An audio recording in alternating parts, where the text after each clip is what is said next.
Okay. Is it recording? Yes. Hey, Superhot gamers! Uh-huh.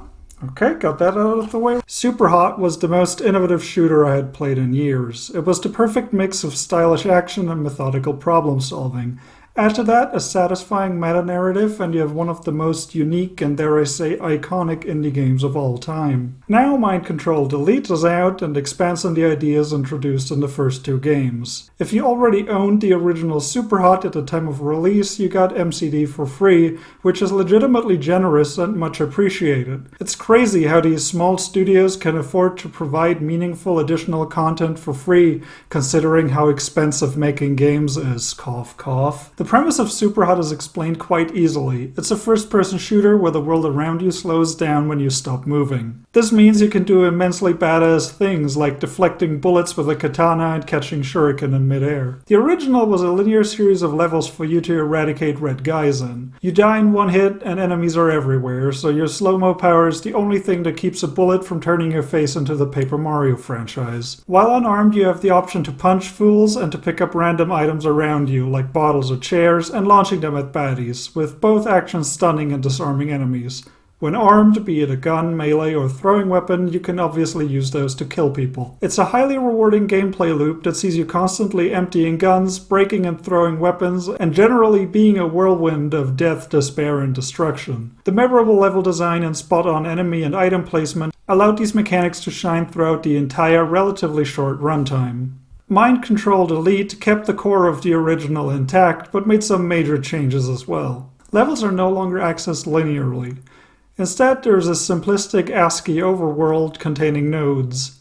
Most nodes are randomized level packs you have to beat before moving forward. You'll have 2 lives to make it through the whole thing. Die and you get kicked back to the beginning. In the early stages, you only have to survive 3 or 4 battles, and starting over isn't the end of the world. Later, you'll have to overcome 8 or 9. Getting murked on fight 6 out of 7 hurts, and greatly contributed to the Superhot fatigue I started to feel towards the end, but more on that later. Other nodes contain lore, cores, or hacks. Cores are permanent power-ups, one of which you get to choose whenever you enter a series of levels. The two I found myself using the most often were More and Recall. The former gives you 3 lives instead of 2. The latter lets you start each level with a katana you can call back to your hand after throwing it, killing enemies both ways. Both of these I found equally useful in the later parts of the game, though Recall is obviously the snazzier choice. Amusingly, choosing Recall also changes your character's unarmed attack animations. Punches are replaced with karate chops and palm thrusts. This has no impact on gameplay, it's just a detail the devs added because they very clearly care. What are you doing? I'm doing palm thrusts. Palm thrusts, okay. Which hacks you get is up to chance. Like cores, they have a significant impact on your character's abilities, but you instead occasionally gain them in between combat encounters. You will always be given a choice between 2 of your unlocked hacks. They only last until the end of the node, so don't worry if you don't get a perfect build. Most hacks are designed to make you even more of a badass. You might gain the ability to have a bullet ricochet towards the nearest enemy after scoring a headshot, or the hilariously nonsensical passive skill that makes any item you throw explode into a shower of bullets. You throw a book and it's just blows up into like 20 bullets. It's silly. I love it. I found myself enjoying the core and hack system quite a bit. Cores basically serve as entirely different characters, and hacks allow you to throw some unexpected curveballs at your poor, unprepared opponents. I honestly don't know if I can ever go back to playing OG Superhot. It'll feel dreadfully vanilla in comparison. Then again, it's a pretty good sign for a sequel to outclass the original to this degree.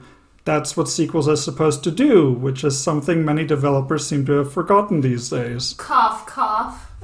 Yeah. Thank you.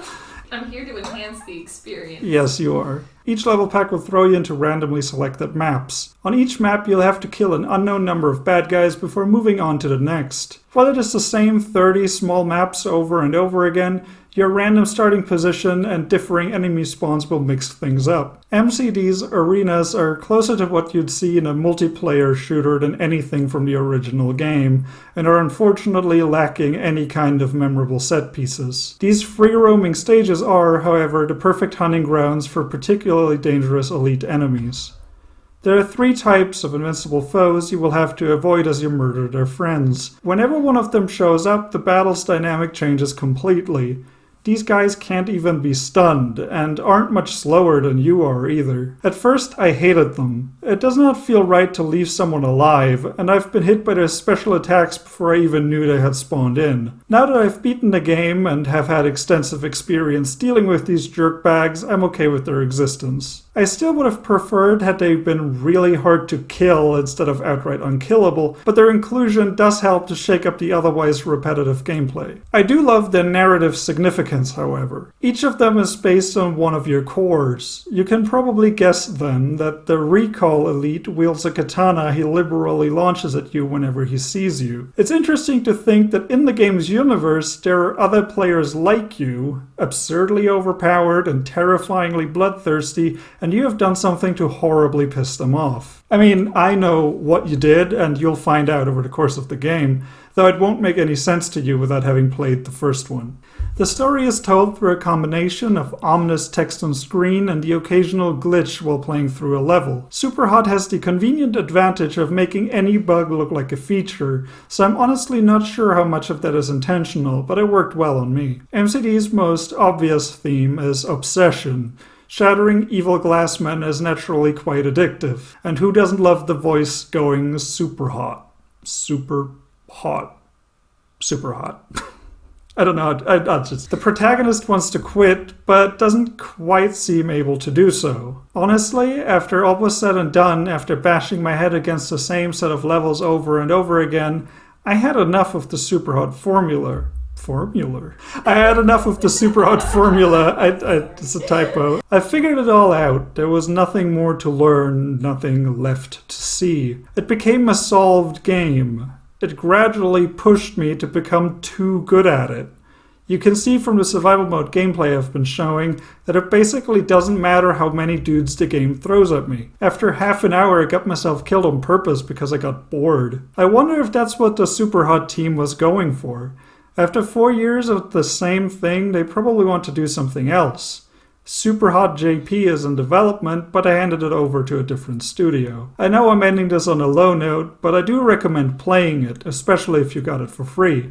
Mind Controlled Elite lasts exactly as long as it needs to. The difficulty curve forces you to constantly improve until you achieve the violent version of enlightenment, and then it ends and you can leave. There's a pretty funny gimmick you need to go through to get back into the game after beating it. The devs probably thought they were being real cute. I wonder if they expected someone to use Cheat Engine to cancel out their bullshit. After all the hacking and computering going on in the story, it only felt fitting to close out the game by hacking it in real life. Thank you for sticking around until the end. I post at least one game review every week, mostly of indie games I enjoyed, so if you don't like the thought of missing out on hidden gems, subscribe. And, share with your friends maybe.